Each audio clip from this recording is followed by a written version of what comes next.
save the butcher! Help save the butcher!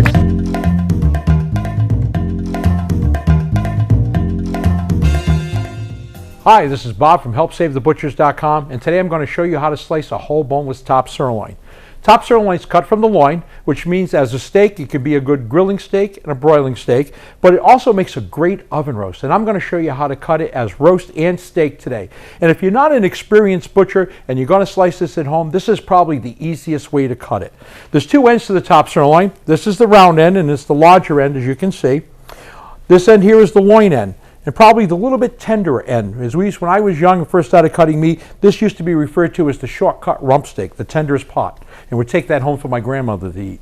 So we're going to take the sirloin, we're going to face it in front of you, and the part we're going to cut the roast from is this section here, the solid side. And you can see how the muscles separate each other with the piece of fat. We're going to use the solid side of this for a roast. We're going to turn it around first though. We're going to show you the sinew that's on top. And this is where it attaches to the bone. I'm going to take the point of my knife and I'm going to remove this sinew so that way there it doesn't end up affecting the flavor of the roast or the tenderness of it or the steaks. Just stick the point of the knife underneath the sinew, go in both directions, lift it up, also on the side here, okay, and just take that off.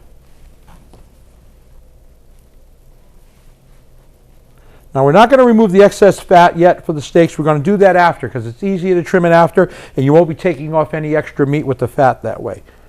On the front here, if there's any pieces sticking out for nerve or anything or fat, we're going to take that off. We're going to decide how big of a roast we want, how many people we're feeding. Normal rule of thumb is anywhere between a half, 3/4 to a pound per person, depending on your family and how much they like to eat meat and how many, if you're serving children or you're serving all adults. We're going to take off probably about a 3.5 to 4 pound piece. It's a nice easy cut, one cut all the way down. Ends up with a piece of meat that's easy to roast as a whole piece. It doesn't have to be tied. If you have any excess fat on the outside, you can trim it off at this point, but you don't really need to. When you cook it fat side up so the fat will melt into the roast. Okay, like that. There's your roast. You're going to cook it like that in a pan. Now we're going to take this, we're going to start slicing the steaks from the round end of the top sirloin. We're going to even it off so we make sure our steaks are even.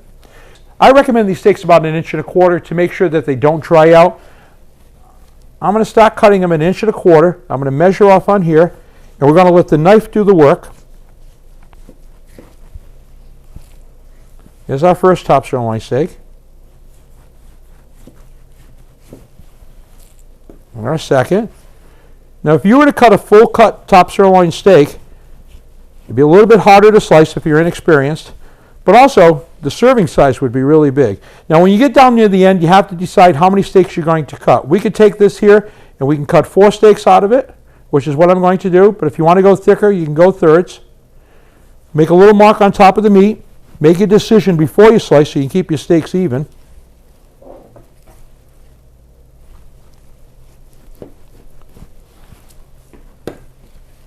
And the last cut. Now as I said, it's much easier to trim these steaks after than it is ahead. You don't want to cut into it. And we're just going to take off any excess fat around the outside of this. If there's any nerve or anything on the end, it'd be right here on the tip, and that's where you should take it off from. It's a nice shortcut piece. If you want, you can wedge this, and this would be where the nerve is on the end, if there is any piece there.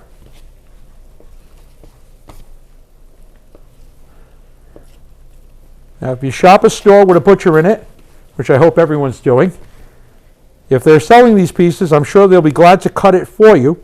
But if you want to try it yourself at home, this piece is probably a little bit more challenging than most pieces, but it can be done. Nice and simple.